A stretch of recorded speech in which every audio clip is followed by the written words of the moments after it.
Hey guys, today we're going to be watching Houston Police Chase 2018. Let's get into it now, tonight.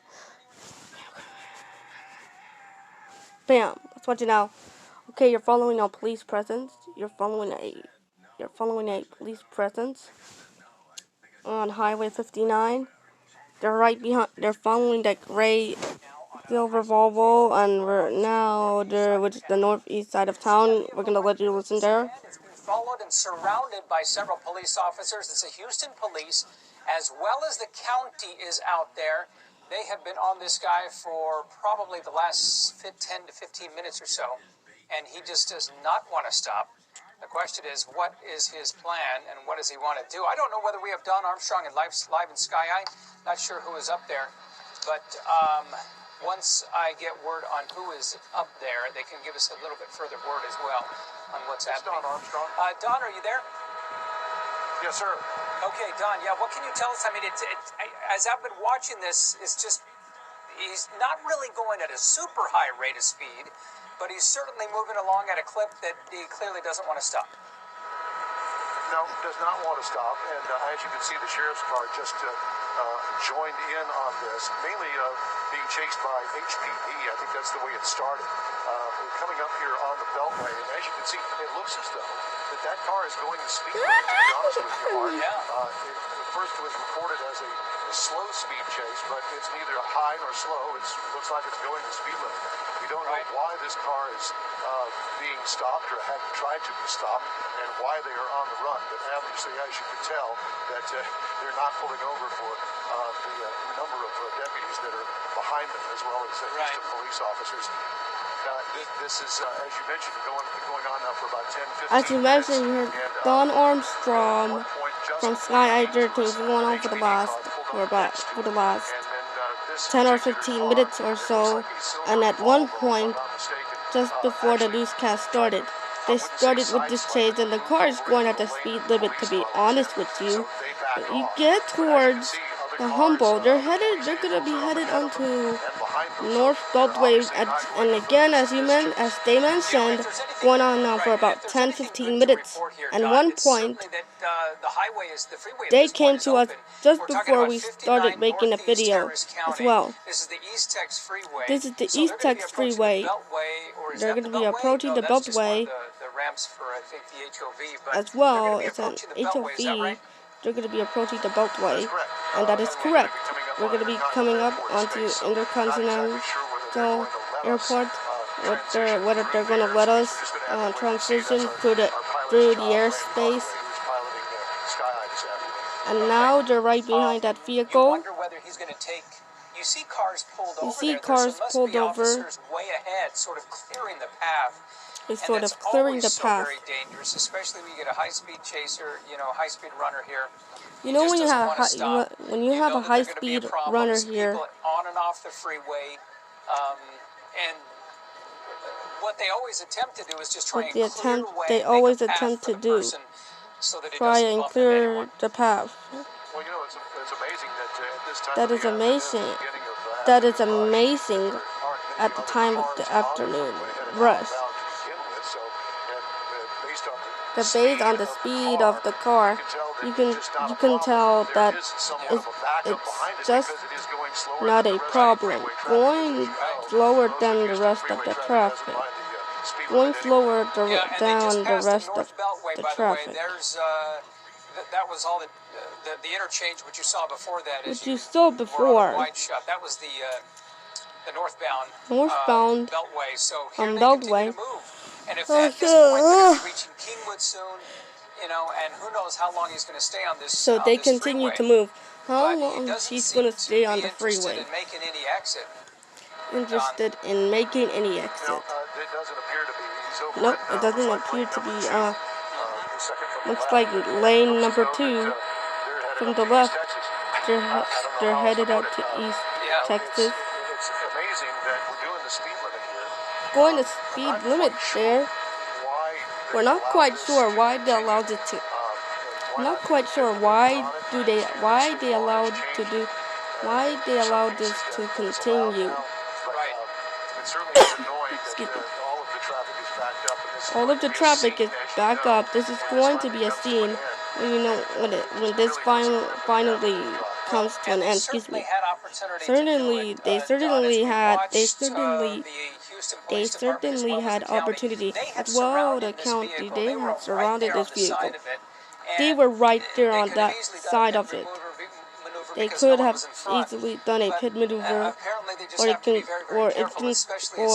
can cause rollover. When they're traveling at 60 miles an hour, it's a rollover. This is Elisa Rivas here. I'm joining Art Rescone. As you get farther northbound, you head toward the river. You head towards the river. You head towards the Humboldt, Kingwood. So you do worry about causing any kind of a We crash. do worry about causing any kind of crash. Additional damage or injury that might go along with really going off the freeway. This is such an unpredictable situation. Continuing to watch now, we're looking at a sedan, that gray one, white silver one. We do not want to lose that car, I promise. Pretty nice Volvo that he or she was using the power, but they're not using the power to really move. But that car can really move. Indication as to why he's running, though, right, Don?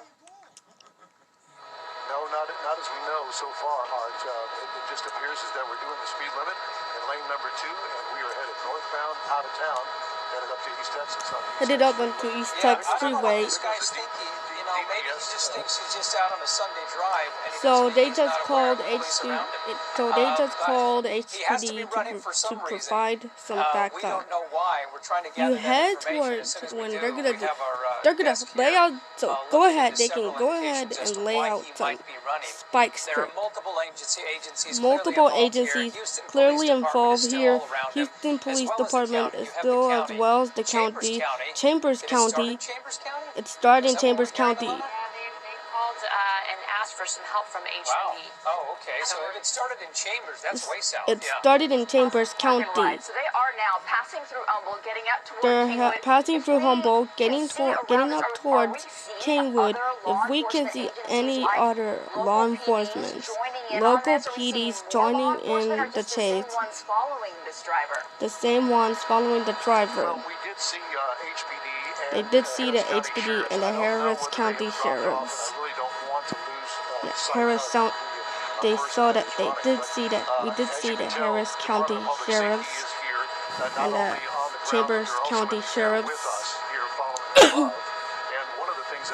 One of the things, just a moment ago, the Department of Public Safety cruisers really went past this car.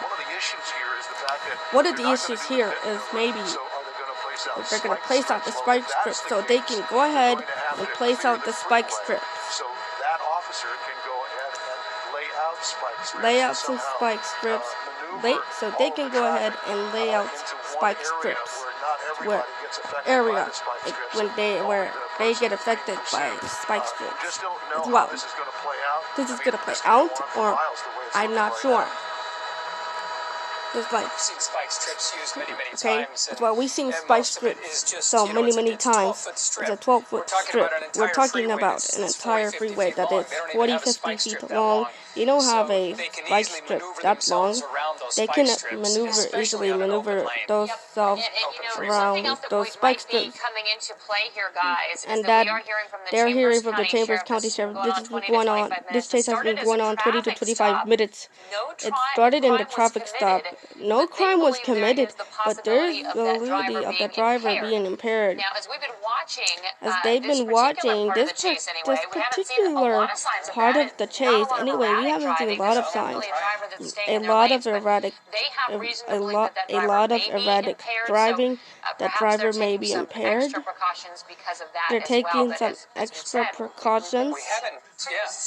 They're taking some extra precautions. He doesn't seem to be speeding, but they were speeding earlier. She doesn't seem to be speeding, but she was speeding earlier on. But they're slowing down. Everyone else is slowing down. He's going off to the side. They've stopped traffic. Now they stopped traffic. They probably forced him or her through the area as well, and editing as well. That's what we're guessing. That's what they're hearing. To confirm the other thing too, confirmed I might that want to to that. mention is the fact One that other we don't to know other that about vehicle, this driver could be armed, and we have to approach. It's just that way. You don't know at this point exactly what's going to happen. His vehicles, all his tires are blown at this point. Let's see what he does. He's clearly off to the shoulder. Yeah, he's clearly off to the shoulder as well. When they drove over some spike strips, you gotta get some sort of precision. This person does behind What the wheel, this but clearly person those does. wheels are. But anything is It well. looks like they're Any flat. time of day. So What is that? Morning the commute, tires will start traffic ripping up rush, here. They'll start traffic shredding rush. soon, and he'll be on his rims or his Traffic wheels rush. once those Going to tires work. shred. So once see what he continues to those do. tires shred, they're using a lot of patience. They are staying behind. They are staying behind him. They're staying behind him or her. They're staying behind him or her, and they're behind that vehicle. When this vehicle comes to a stop, so they have to take When this vehicle comes Being to a very stop. careful, and Don, what we have seen repeatedly is a lot of patience by Houston Police Department and even the county as well. Police Department. With these chases, they sometimes just let them play out, believing that eventually they're going to stop. You know, there's opportunity to do something here. Go ahead. Bring him to a stop. Yeah, looks like they may try and box him in here. Let's see if they have a vehicle up ahead. Right there on the side of him, they could probably, just, who knows, rolling down the window and trying to talk to him. I don't know. Let's see what's happening here. I suppose if they feel like they don't need to get in an accident, there's probably no reason to. So they are probably wanting to make sure that this person does not exit the freeway. On the freeway, you're kind of trapped up there. There's retaining walls, but it looks like he's going to go for the exit, perhaps. Look at the big pickup they have there. It has that front-end grill. That's like almost a ramming vehicle. They have it all prepared. Yeah, that was Kingwood Drive that we just saw, right? Yeah, they're getting ready to exit here. That's the Kingwood Outlet stores right there on the side. So they have it blocked. They're going to stop him. They have the guns drawn. They're telling him, they're yelling at him right now. You can see with their motion of their hand. And this person is totally surrounded at this point. Yeah. Multiple officers, multiple agencies surrounding. There's no place to go, but he's going to try and go. There he goes. He's going to go right around the officers. Well, that was attempt number 1 to stop him. Actually, number 2, because the spike strips certainly didn't work. Getting off of the East 6 freeway at Kingwood Drive exit, as we saw, they're still really staying close to him, trying to get him to pull over. Yeah, well, let's see. Oh, okay, all right. Now this is going to be. This is where stupidity really comes into play here. Now he has reversed his position on the feeder, but there are so many officers around him. Ooh, they finding ways through. I think they missed a chance. They probably could have put that vehicle right there in front and stopped him, but he is going now the opposite direction on the feeder. He's clearly blocked by all of those other vehicles. No chance. Now he's going into the outlet store, area right there. This is off of Kingwood Boulevard, right there, just off the feeder. Yeah, this is obviously a spot where we're going to find plenty of other people, plenty of vehicles parked.